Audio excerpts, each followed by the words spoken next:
Friends, welcome to my channel.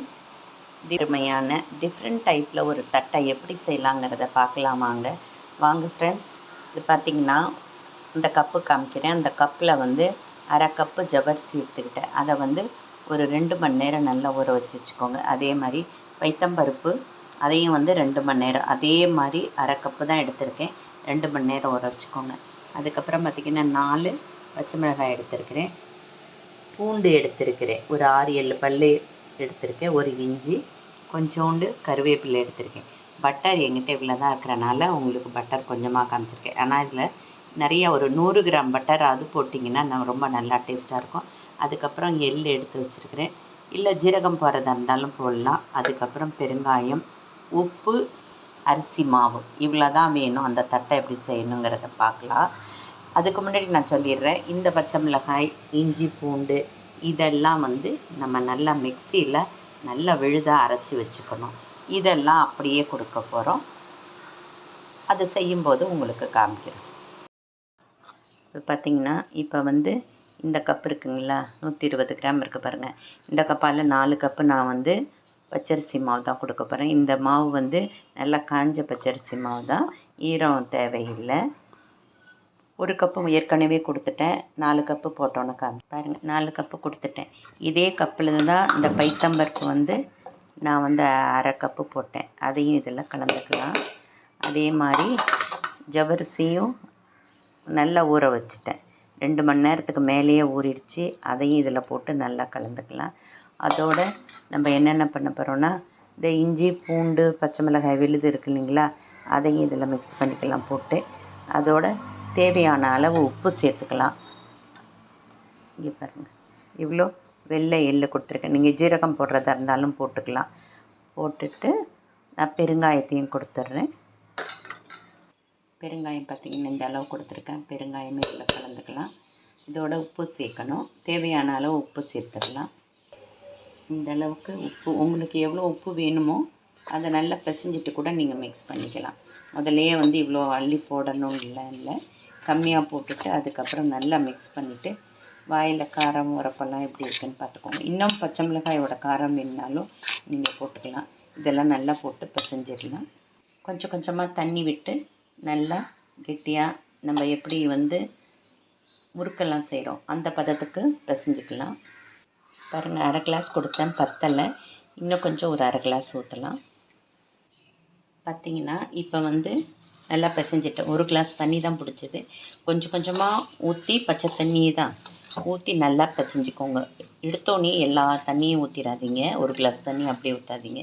கொஞ்சம் கொஞ்சமாக ஊற்றிட்டு பிசைஞ்சிட்டு அதுக்கப்புறம் தேவை இருந்தால் ஊற்றுங்க, இல்லைன்னா விட்டுருங்க. எனக்கு 1 கிளாஸ் தண்ணி சரியாக இருந்தது.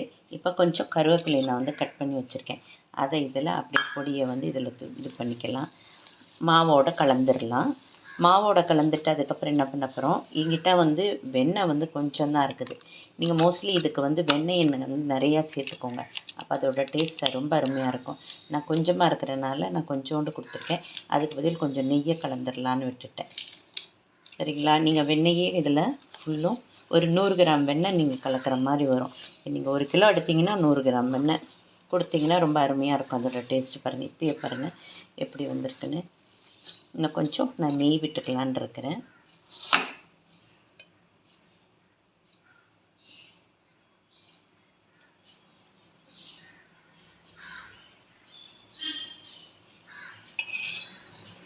இது பிசைஞ்சோன்னு காமிக்க முடிச்சிட்டேன். இதை வந்து ஒரு தட்டு போட்டு மூடி வச்சிடலாம். ஒரு 1/2 hour கழித்து எடுத்து சுடும்போது காமிக்க. இந்த மாதிரி பேப்பரோ இல்லை வாழை இலை கிடச்சா கூட அதில் கொஞ்சம் நெய் விட்டுக்கோங்க. நெய் விட்டு நல்லா அந்த பேப்பர் முழுவதும் பரப்பிட்டு விட்டுருங்க நெய்யை. அதுக்கப்புறம் வந்து சின்ன சின்ன பாலாக உருட்டிக்கலாம். உருட்டிட்டு அது பண்ணும்போது நான் காமிக்கிறேன். இப்போ இப்படி 4-5 போட்டுக்கோங்க. போட்டுட்டு நல்லா வந்து மெலிசாக தட்டிக்கோங்க, அப்போ தான் நமக்கு கிரிப்ஸியாக வரும். மொறுமொறுப்பு வேணும்னா இந்த மாதிரி மெலிசாக தட்டிக்கணும். கையில் தட்டும்போது தான் இந்த மாதிரி மெலிசாக வரும். பாருங்கள், நான் இந்த மாதிரி தட்டி வச்சுட்டேன். அதுக்கப்புறம் வந்து ட்ரெஸ் கொடுக்குறதா இருந்தால் கொடுத்துக்கோங்க. ஃப்ரூட்ஸ் எடுத்து பூக்கில் வந்து இப்படி பண்ணிவிடுங்க. இன்னும் கொஞ்சம் மெலிசாக பண்ணிக்கோங்க.